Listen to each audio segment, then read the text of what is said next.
You ask Tiger to calculate. This deals with linear inequalities with one unknown.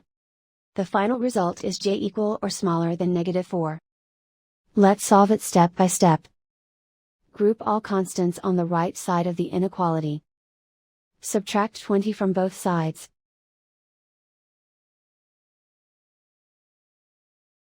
Simplify the arithmetic.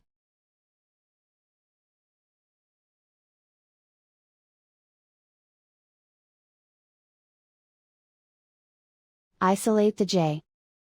Divide both sides by 4.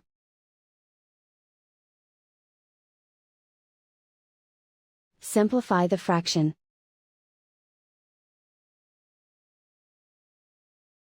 Find the greatest common factor of the numerator and denominator.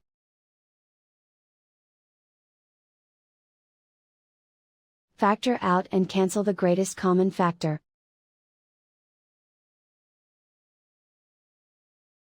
Plot the solution on a coordinate grid.